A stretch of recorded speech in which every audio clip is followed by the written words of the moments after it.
Right. Good morning. I slipped in here with 15 seconds to spare, so I just got in under the wire. I get busy studying, and then Tamster and I sit and have a little coffee, and we get busy chatting. And I'm trying to finish coloring my notes. I always color my notes just so I can things stand out that I like to say. And I do old school. I handwrite my notes. I know it's kind of like passe in this culture, but it's just the way I've been doing it forever. I went to use the type, for a season, and I'm like, I don't like it. I like handwriting. So, anyway, man, hope you got a good weekend planned. We are. I'm gonna do some running and some studying today, and I think the Tamster's gonna have coffee with the girls, and then I think tonight we're gonna go with all of her sisters and their husbands to First Friday in Gadsden, and that's all. That's just a fun time, just walking, seeing things and carrying on. So we're gonna do that. I think tomorrow I got a little birthday party somewhere in the day, and there's some football that I would like to see a little bit of. So that's my weekend that we're doing this weekend. So I hope you got a good one going. It's going to be good weather here in Birmingham today, and looking forward to. I love full sun. It can be a little cold. I just like full sun. And anyway, it's going to be a good one. So, hey, let's jump into the text this morning. We are in 1 Timothy chapter 3. We're looking at the qualifications of elder and bishop and overseer. Paul is trying to say this is how things should operate in the household of God. And we've been looking at some pretty stiff qualifications. And if you notice, these qualifications for elder aren't when you think about it, this is exactly how you want your boss, or if you're interviewing for a position, or a CEO of a company, or a president of the U.S., or any kind of thing like that. These are the qualities you want to see in them, whether you realize it or not. But it's not the qualities that the world normally sets for leadership, and that's to the detriment of our country and those around us when we don't do that. But these are consistent qualities. And today we come to one that's caused me to really pause in a lot of them to rethink some things. And so it's been good. I told Tammy when I walked in here, I said, I will be thinking about this one, the rest of the day, and just trying to sort things through. So we're talking about children and a leader's kids.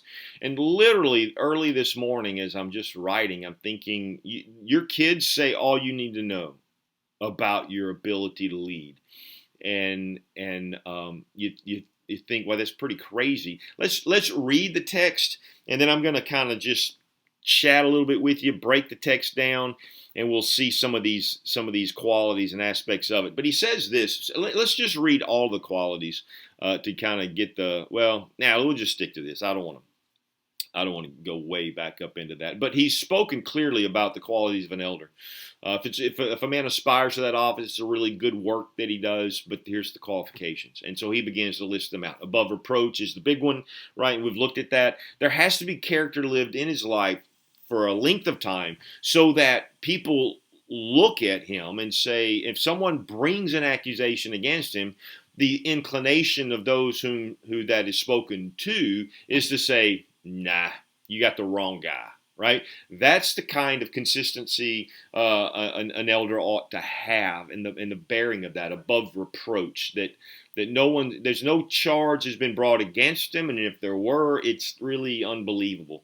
It doesn't mean the man doesn't sin, doesn't mean there hasn't been issues in his life. It simply means the body of work in that man's life is such that even if there were a character flaw that happened in a period of time, the body of his work says that's not true to his character, right? Which is true of us as Christians. We shouldn't say that we're sinners any longer. We are people who sin. Sinners, that invokes the term of a habitual deal, and you won't really find the term sinner connected with the term Christ follower in the scriptures. You hear that term used of those before they came to Christ. Paul will say, hey, I was chief of sinners, but that's not what he calls himself today. And so it's important that we understand that. We have been given grace and the justification of Christ so that he doesn't see us as sinners. We're no longer that. We are men and women saved by grace. Do we sin? Yes. Is it the habitual pattern of our life? No. No one who's born of God practices sin, they cannot, for God's seed is in them. And that flavor is how we should see these. So we're not looking for perfection here. We're not looking for somebody who's never been angry or never had some sort of deal here or there, that kind of a thing. We're looking at the body of their work, and so we say, well, the consistent thing of their life is that that's not who they are, right? And we say that a lot in our own lives, right? You're better than that, right? I mean, so and I used to, that would be the things I would tell my kids. That's not who you are. Right? When my kids would do something stupid, I'd go, hey, you always, and that's not what you tell them. You say, hey, that's not consistent with who you are. Like you're out of character there. Stop it, right? This is what he's speaking of here when he comes to elders. So we've looked at that. Now we come to this one deal, and this is where I want to jump in today. He's a family man in a good way. Listen to what it says. He must manage his own family well and see that his children obey him, and he must do so in a manner worthy of full respect. If anyone does not know how to manage his own family, how can he take care of God's church? Right? Now, other translations of that, I'm going to read all three and then we'll talk. He must be one who manages his own household well, keeping his children under control with all dignity.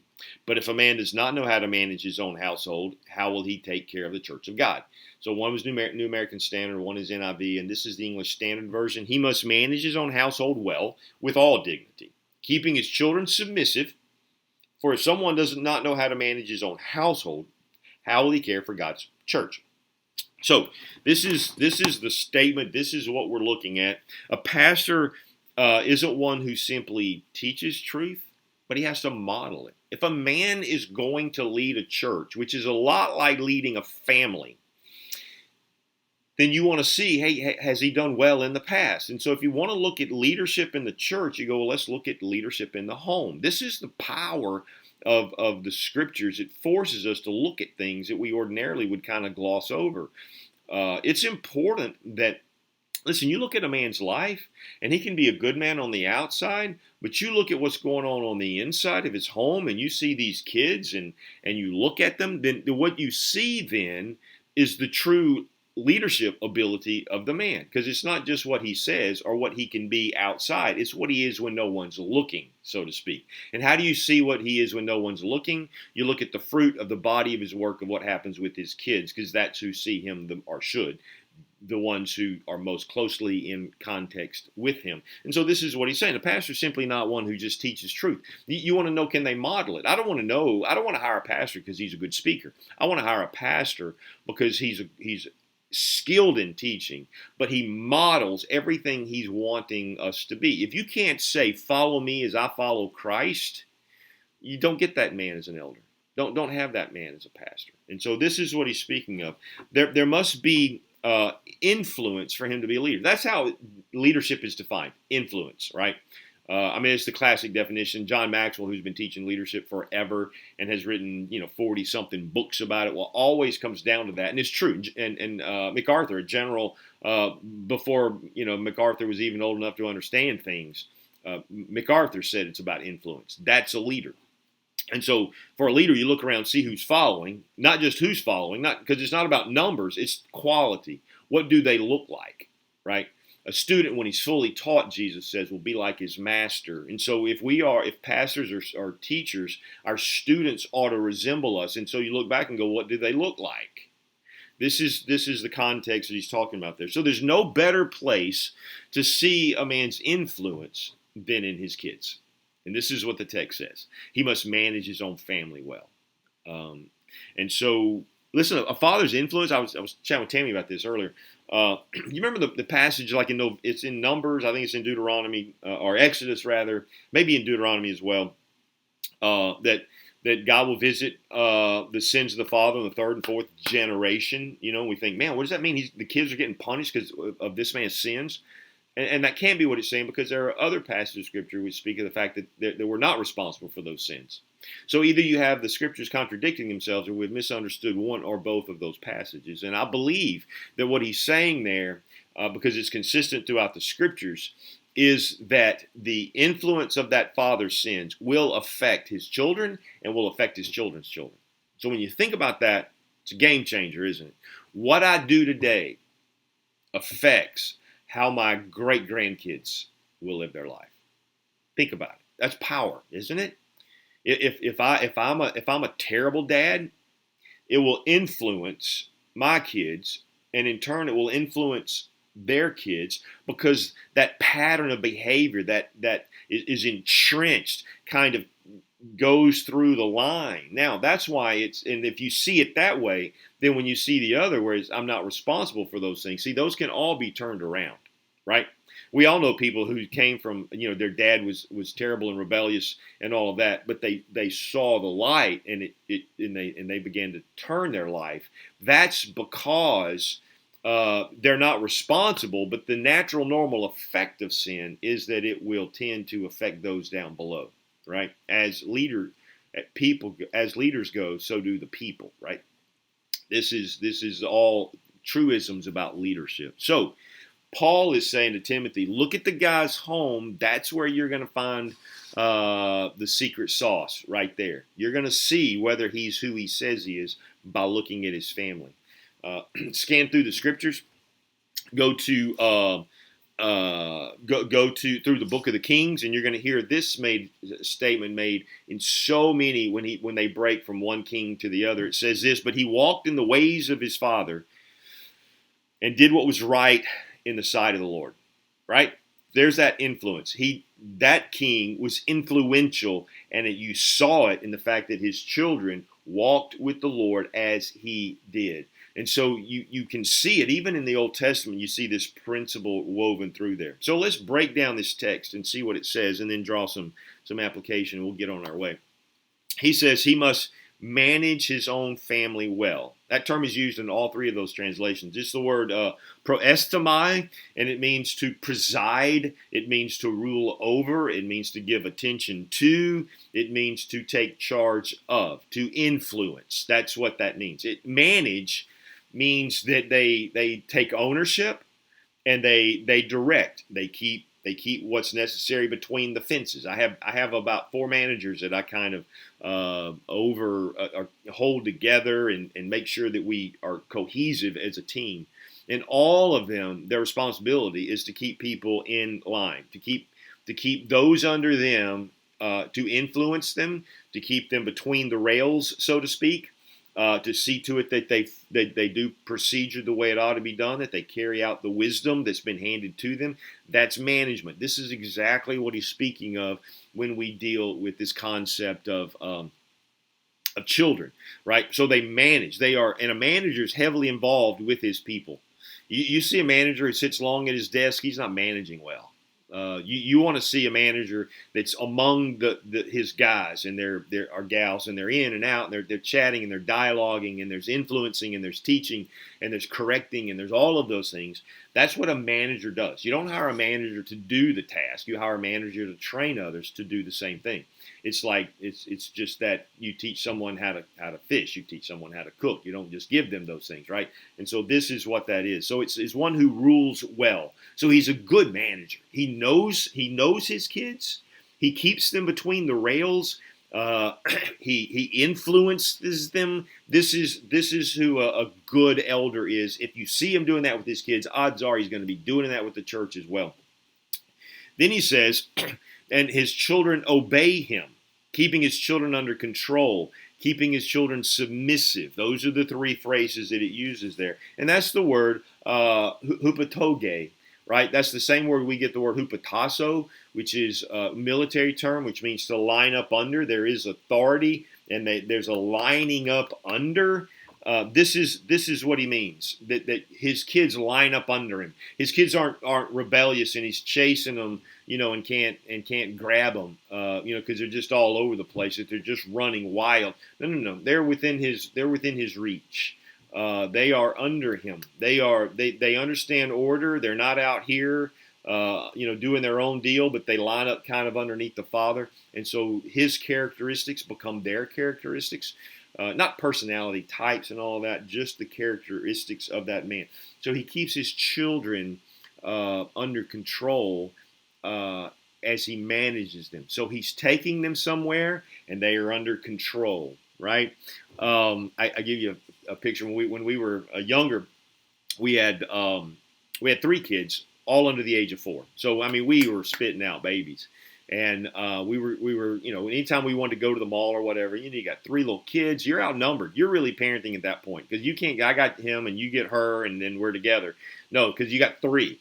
So we had this stroller that somebody gave to us. Now, the twinsy strollers these days, you put the twins side by side, and they're all cutesy, right? Ours was faced this way, so you had one facing one and one facing the other. And so what we would do, we put Eric in one seat, Abby in the other seat, and then Jared stood on the axle of the back of that stroller in between the handles. And so I could ride down the mall, and all my kids were in line. They were right there where they ought to be. They're between the rails. They're there. That's the way it was.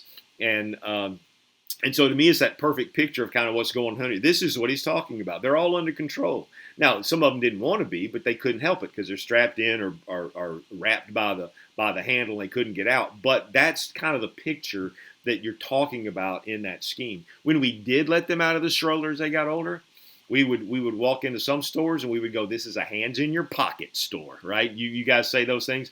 And so, they made sure their hands were in their pocket because I didn't want them touching something, knocking something over, going crazy like that. Then he says this, with all dignity, right? In a manner worthy of respect.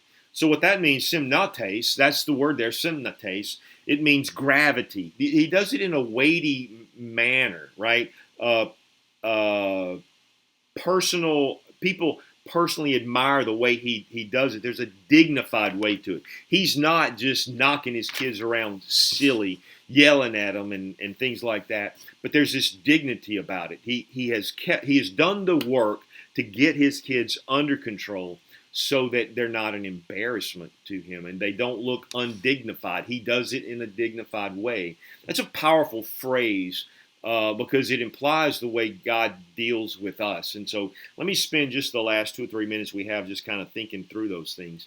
You want it said of your kids, hey, your kids are welcome in my home anytime, right? There were kids that in our neighborhood, I'm like, you're not welcome in my home.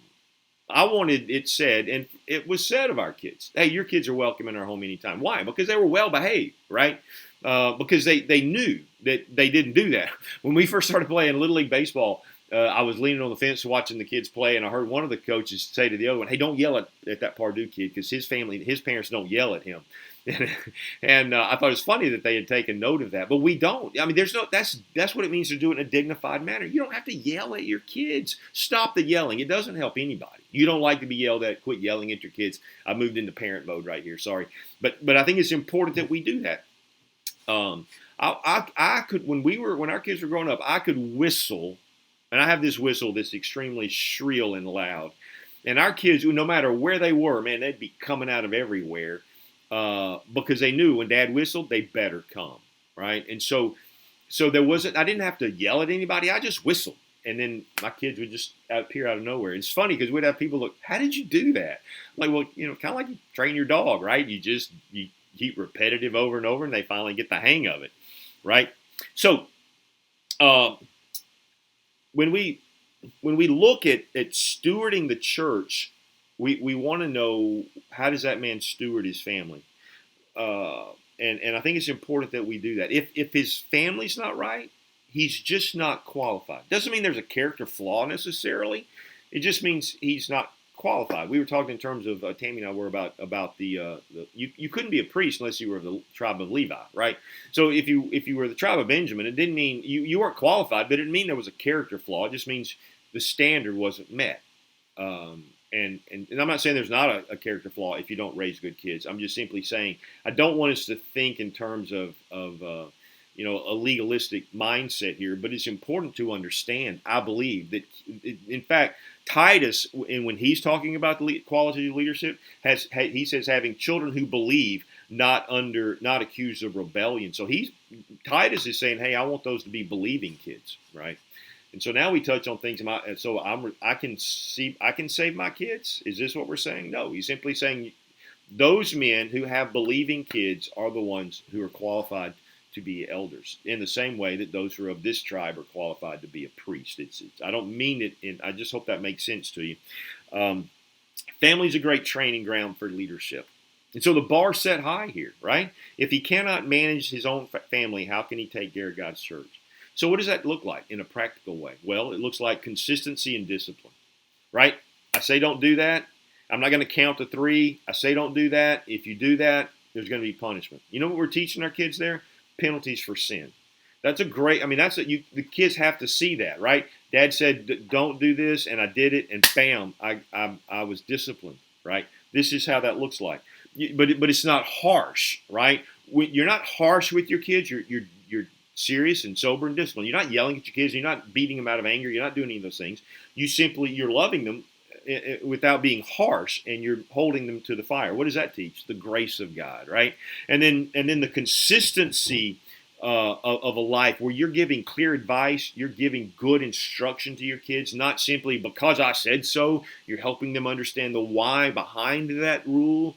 What do you teach them? The wisdom of God, right? And so when a parent consistently does those 3 things, what happens is their kids will end up turning out right. I'm late here, but don't turn your authority so quickly over to other people. Don't assume that someone else is going to train your kids the way they should. You should be very careful of government schools right now and the influence that they're doing, and you should make some considerations about whether or not that's the place your kids ought to be. And so I don't want to get into that today. I just think as I'm speaking, I think these things are important. Man, Lord bless you guys. Have a great weekend. Live it well. If you got kids at home, man, spend some time with them. Good quality time. Begin to make these changes. Love you guys. Lord willing, I'll see you Monday.